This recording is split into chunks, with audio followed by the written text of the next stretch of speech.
चलिए हम लोग पढ़ लेते हैं मैकेनिकल पावर। मैकेनिकल पावर क्या होता है, देखिए बात बुक में जब आप पढ़ेंगे तो केवल पावर लिखा हुआ मिलेगा। हम मैकेनिकल पावर क्यों लिख रहे हैं, जबरदस्ती इसलिए लिख रहे हैं क्योंकि पावर कई प्रकार की होती है। एक इलेक्ट्रिकल पावर भी होती है, यानी जब कोई इलेक्ट्रिकल अप्लायंस यूज होता है तो उसकी पावर होती है। बेसिकली हम इस चैप्टर में जिस पावर की बात कर रहे हैं वो मशीन्स या इंसानों की पावर के बारे में है, यानी इसको मैकेनिकल पावर कह रहे हैं। ठीक है, मतलब इलेक्ट्रिकल पावर डिस्कस नहीं कर रहे हैं हम लोग, मैकेनिकल पावर डिस्कस कर रहे हैं जिसमें फोर्स इन्वॉल्व होता है। फिर से वही बात कर रहा हूं कि मैकेनिकल शब्द जब भी आता है तो उसका मतलब उसमें कहीं ना कहीं फोर्स इन्वॉल्व होता है। तो मैकेनिकल पावर क्या होता है, the time rate of doing mechanical work by a machine और a person is called power. ठीक है, टाइम रेट का मतलब आप समझते ही होंगे कि जिस चीज का टाइम रेट बोला जा रहा है उसमें टाइम से डिवाइड करना है। ठीक है, तो आप समझ गए होंगे मैथमेटिकली अगर मैं लिखूं पावर को P से रिप्रेजेंट करते हैं तो P is equal to time rate of doing mechanical work, यानी मैकेनिकल वर्क न्यूमरेटर में और टाइम रेट का मतलब टाइम डिनोमिनेटर में। ये आपका फॉर्मूला बन गया।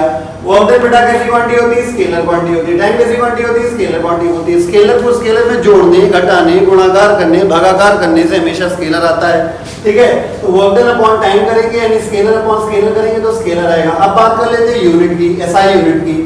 वर्क डन का यूनिट जूल होता है एसआई, और टाइम का होता है सेकंड। जूल पर सेकंड को एक और चीज कहते हैं वाट, WATT। अगर पूरा लिखेंगे तो स्मॉल लेटर्स में, अदरवाइज कैपिटल W लिख सकते हैं। ये हो गया इसका एसआई यूनिट। अब बात करते हैं पावर किन किन बातों पे डिपेंड करती है। तो फॉर्मूला देखो साफ साफ दिख रहा है।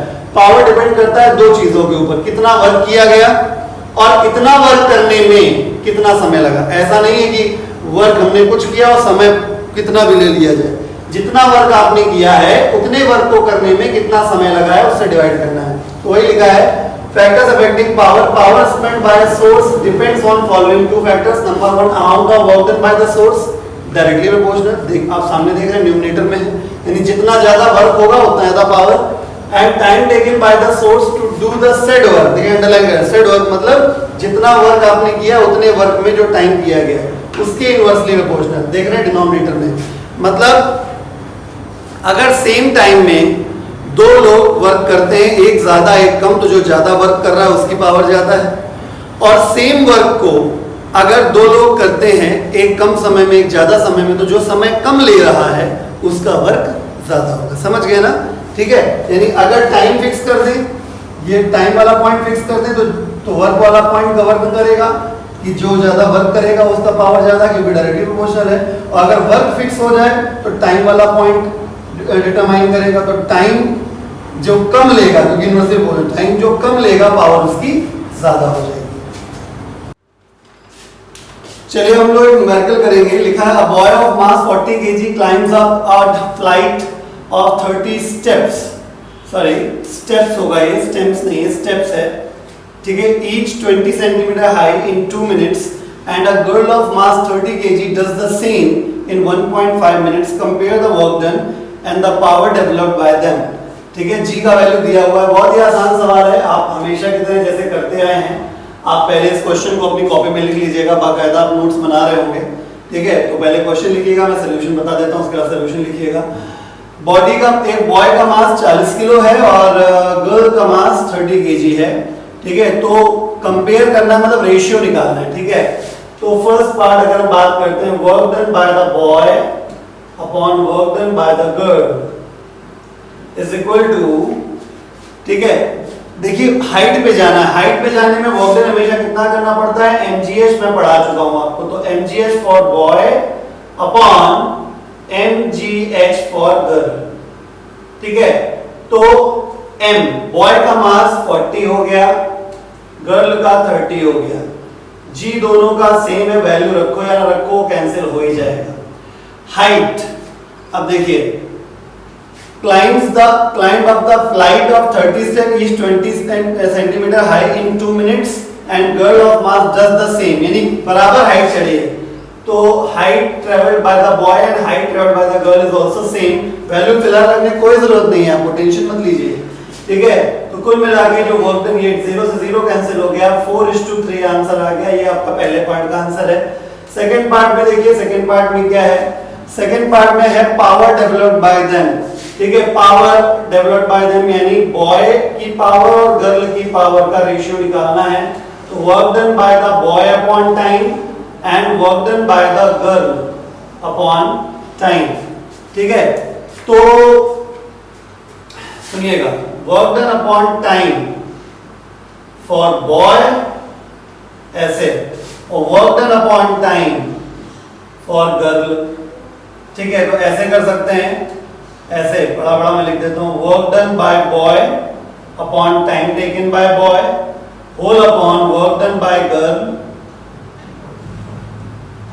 Upon time taken by girl is equal to, ये ऊपर चला जाएगा है ना, ये नीचे आ जाएगा, तो work done by the boy ऊपर and work done by the girl नीचे into time taken by the girl ऊपर और time taken by the boy नीचे।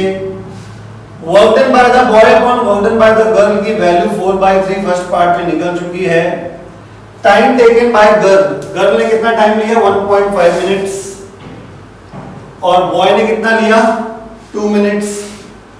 ठीक है, डेसिमल हटाएंगे 0, 5 3 15, 5 को 20, 4 से 4 कैंसिल, 3 से 3, 1:1, आंसर आ गया 1:1, ये आंसर है। चलिए अगला क्वेश्चन है अपने सामने, an electric motor of power 100 watt is used to drive, आप क्वेश्चन लिख लीजिएगा। ठीक है, मोटर ऑफ 2 बार लिख के है, तो एक बार मोटर ऑफ हटा दीजिएगा। तो electric motor of power 100 watt is used to derive the steerer in a water bath if 50% of the energy supplied to the motor is spent in steering the water, calculate the work done on water in 1 minute। ठीक है, तो पहली बात जो है इसमें ये बोला गया कि 50% जो एनर्जी की है वो स्पेंड हो गई है स्टीयरिंग करने में, तो calculate the work done on water in 1 minute. आई बात समझ में? तो यानी एनर्जी का सिर्फ 50% ही यूज हो रहा है। ठीक है ना, तो एन इलेक्ट्रिक मोटर 100 वॉट की है। ठीक है, वैल्यू लिख देते हैं। सॉल्यूशन, पावर हो गया 100 वॉट। ठीक है, is used to derive the steerer in water bath if 50% of the energy supplied to the motor is spent in steering the water, calculate the work done on water in 1 minute। Time दिया हुआ है, time आपको 1 minute दे दिया, 1 minute बोले तो 60 seconds हो गया।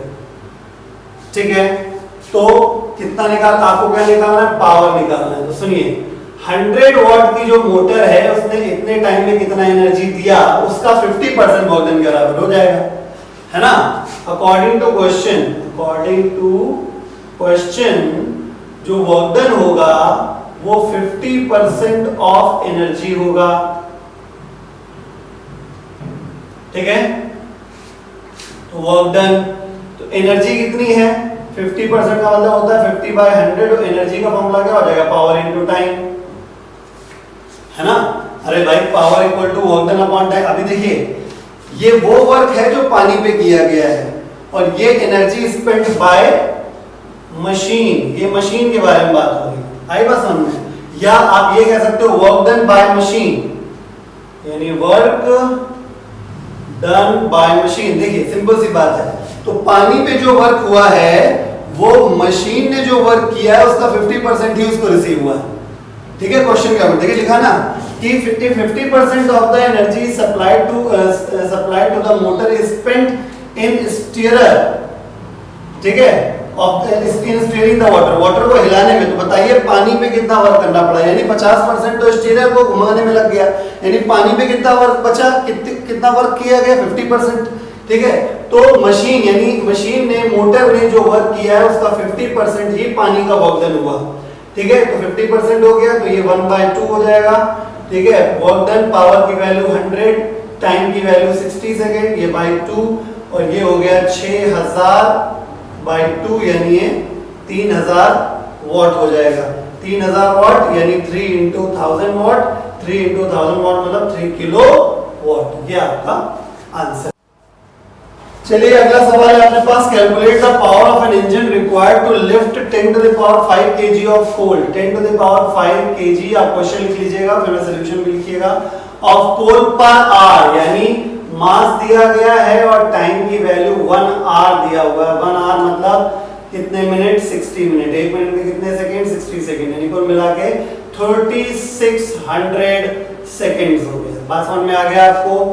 ठीक है, पर are from a mine 360 metre deep, H की वैल्यू 360 मीटर, हाइट आ गया, यानी मतलब आप कितना गोल ऊपर उठाया गया, एच का वैल्यू आ गया, जी का वैल्यू 10 मीटर पर सेकंड स्क्वायर दे रखा हुआ है। तो हमको निकालना है, कैलकुलेट द पावर, पावर निकालनी है, सबको पता है ना? पावर का फॉर्मूला क्या होता है? पावर इक्वल टू होता है वर्क डन अपॉन टाइम। तो पावर हमारा वर्क डन अपॉन टाइम निकल, वर्क मतलब mgh हो जाएगा, किसी चीज को उठाने में mgh वर्क करना पड़ता है, अपॉन टाइम। m की value 10 to the power 5, g की वैल्यू 10, h की वैल्यू 360, टाइम की वैल्यू 3600। ठीक है, तो 0 0 0 0 36 36 कैंसिल, तो p is equal to 10 to the power 5 watt या 100 into 10 to the power 3 watt 10 to the power 3 watt kilowatt, यानी 1000 किलोवाट। ये आपका आंसर आ गया, 100 किलोवाट, सॉरी। देखिए अगला सवाल है, the work done by the heart in 1 joule per beat. ठीक है, एक बीट में 1 जूल वर्क होता है। ठीक है, calculate the power of heart. ठीक है, पावर कैलकुलेट करनी है। If it beat 72 times in 1 minute, time दिया गया 1 मिनट, 1 मिनट बोले तो 60 सेकेंड्स। ठीक है, तो 72 टाइम्स है, 72 टाइम्स।